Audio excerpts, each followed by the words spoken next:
Meus queridos amigos, outubro passou voando, novembro já chegou com tudo, 2022, reta final aí, tivemos o Lula vencendo as eleições no dia 30, muita gente achou que a Bolsa cairia no começo da semana, mas foi justamente o oposto que aconteceu, Bolsa subindo, dólar caindo, o resultado das eleições a gente teve, paralisação dos caminhoneiros agora, Black Friday chegando em novembro, isso é tudo que o mercado de ações precisa para fazer o que ele mais sabe, né?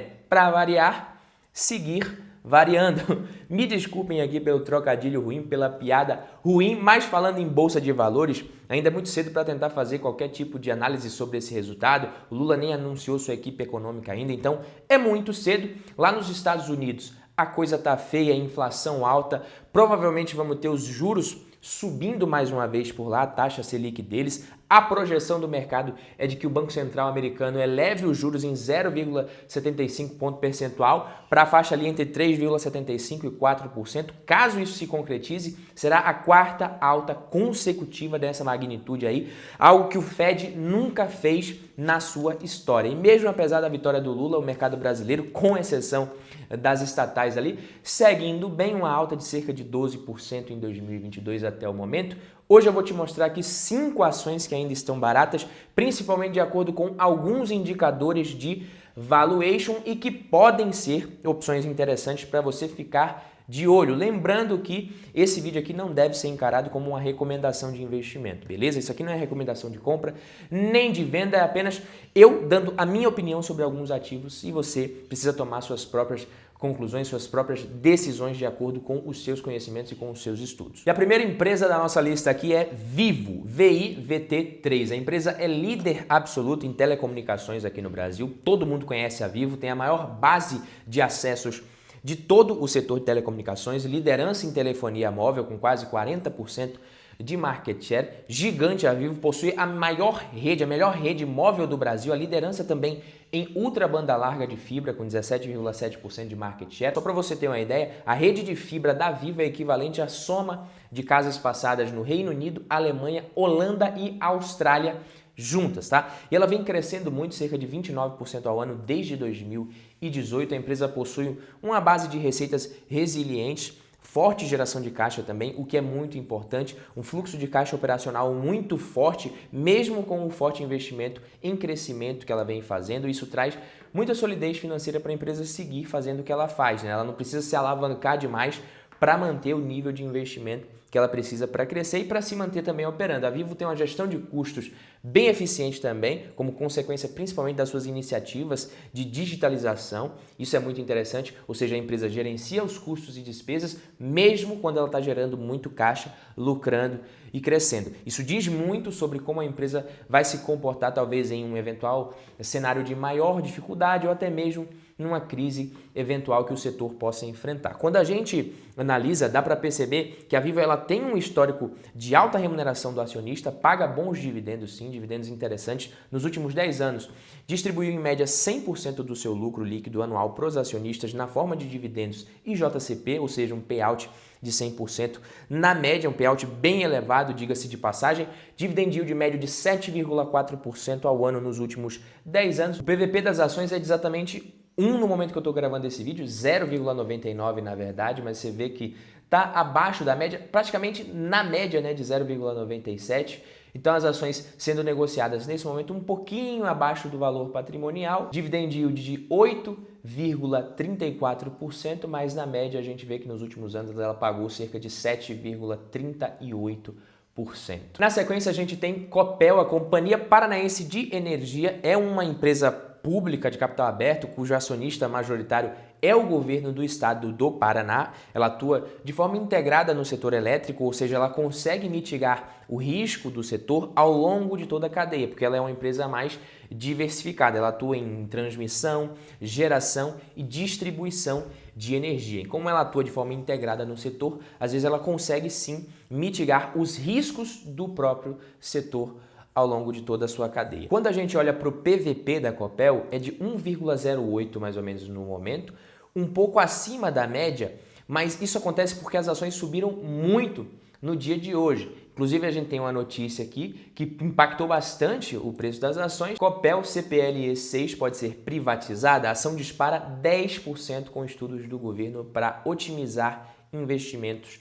da empresa. Na véspera, a elétrica paranaense Copel CPLE6 informou que o governo do Paraná, seu controlador, fará estudos com o objetivo de subsidiar modelo para potencial operação no mercado de capitais em que se otimize o investimento do Estado na Copel. Então, segundo o comunicado, o governo solicitou no fim de outubro informações técnicas ao Conselho de Controle das Empresas Estaduais. Então, essa notícia, ainda que não explicite o modelo a ser adotado, elevou os indicativos de uma possível privatização da Companhia de Energia Paranaense, o que fez as ações saltarem 10% a R$ 8,14 às 12h59 na sessão dessa terça-feira, dia 1º de novembro.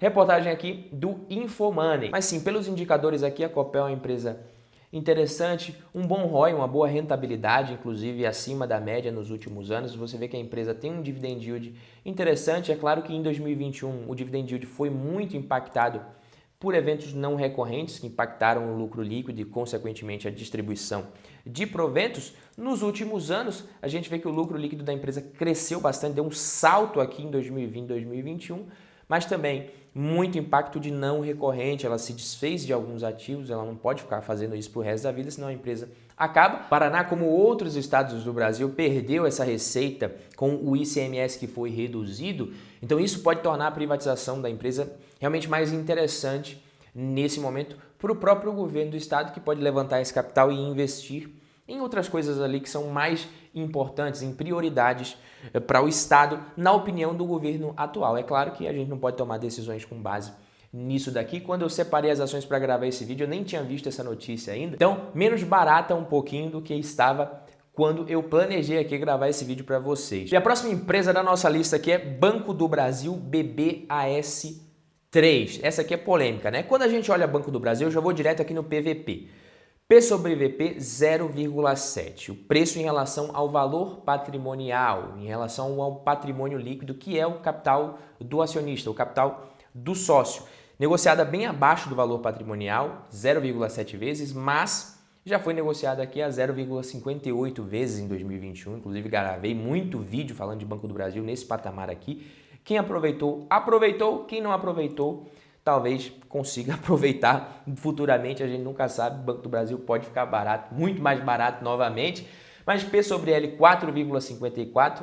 Isso aqui, em tese, se os lucros da empresa se mantiverem, o acionista ele recupera o investimento em 4 anos e meio, mais ou menos. Se ela seguir também distribuindo os mesmos proventos, vai seguir também recebendo mais ou menos os mesmos dividendos, que nesse momento de 9,59% ao ano, mas é pouco provável que isso aconteça. O ROI do Banco do Brasil é de 15,5% nesse momento. No último trimestre, o banco divulgou um ROI muito positivo, de quase 20%. Isso não deve ser o ROI do banco nos próximos anos. Eu não acredito que isso seja sustentável, mas um ROI aqui na casa de 15,5% já é muito interessante, principalmente se você levar em consideração que o PVP é de 0,7 vezes. Ou seja, você está comprando uma empresa que tem um ROI de 15,5%, caso isso realmente se mantenha. Isso aqui não é garantia de nada, resultado passado não é garantia de resultado futuro, mas você está comprando por 0,7 vezes o valor patrimonial. E o ROI é justamente o indicador que mede o retorno sobre o patrimônio líquido. Então, se você compra uma ação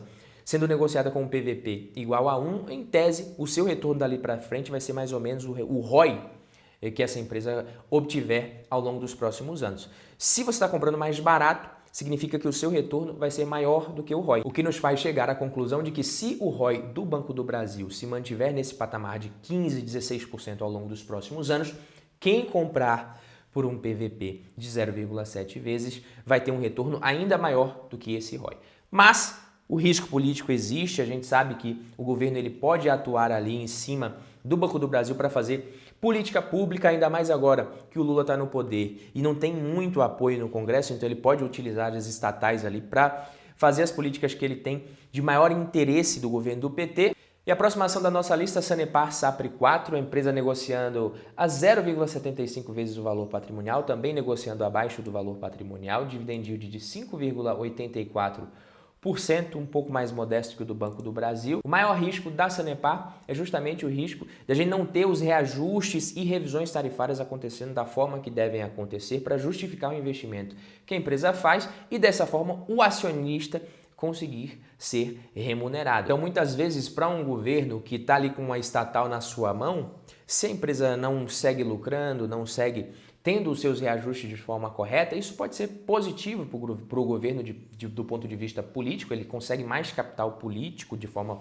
popular com esse tipo de atitude, mas o acionista minoritário que está investindo ali com base nos lucros e no retorno que essa empresa vai ter para ele no longo prazo, acaba se dando mal e não conseguindo o retorno que ele quer. Mas, na média aqui é uma empresa bacana, um bom ROI, um ROI de mais ou menos 13,83%, como eu falei, é um patamar interessante, principalmente para empresas que você compra bem abaixo do valor patrimonial. A empresa tem uma margem bruta bacana, margem EBITDA também legal, acima de 40%, margem líquida acima de 20%, então realmente é uma empresa bem redondinha, está conseguindo fazer o seu controle de custos e despesas de forma interessante e satisfatória, só a AGEPAR que precisa dar o reajuste que o acionista da Sanepar está esperando. Isso está para sair, assim que sair eu devo gravar vídeo aqui para vocês. E outra ação que segue bem pressionada é EZTEC EZTC3, empresa do setor de construção e incorporação, uma das mais sólidas do setor na Bolsa de Valores. Basicamente a empresa ela foca na aquisição de terrenos para o desenvolvimento de projetos, construção e venda de imóveis, basicamente de apartamentos. As atividades dela se dividem em dois segmentos principais. Ela tem ali o comercial, que desenvolve edifícios, escritórios, e o segmento residencial também, que desenvolve projetos residenciais, habitacionais. Em ambos os segmentos, a empresa ela se concentra principalmente na cidade de São Paulo, o que é bom, eu encaro isso de forma positiva. 2019, antes da pandemia, foi um ano muito bom para a empresa, sucesso de lançamentos, estourou de vender, as ações explodiram naquele ano, subiram quase 200%, boas perspectivas para 2020 e tal, então estava subindo muito, mas aí veio a pandemia, ferrou qualquer tipo de projeção, o guidance da empresa, tanto que ela até suspendeu isso daí. O ritmo de vendas foi muito impactado pela pandemia. Depois as ações até se recuperaram um pouquinho, mas a inflação veio forte no setor, taxa de juros subiu muito, o que impacta diretamente o desempenho da construção civil. As ações caíram pra caramba, tão baratas sim, na minha opinião, vêm sendo negociadas mais ou menos em linha com o valor patrimonial, PVP 1,05, P sobre L 11,35. Uma hora as vendas tendem a se recuperar, os lançamentos da empresa voltam a bombar, ela é capaz de superar esses momentos de forma resiliente sim, já provou isso em outros cenários, tanto que de acordo com a prévia operacional da empresa no terceiro trimestre, as vendas líquidas se recuperaram em mais de 85%, lançamentos de cerca de 410 milhões e vendas líquidas de 426 milhões, segundo maior volume de vendas brutas da história da companhia, foi a prévia operacional do terceiro trimestre de 2022, meus queridos amigos. Esse foi o vídeo de hoje, quem gostou deixa o like, se inscreve, a gente se vê no próximo vídeo, tamo junto, até a próxima, valeu!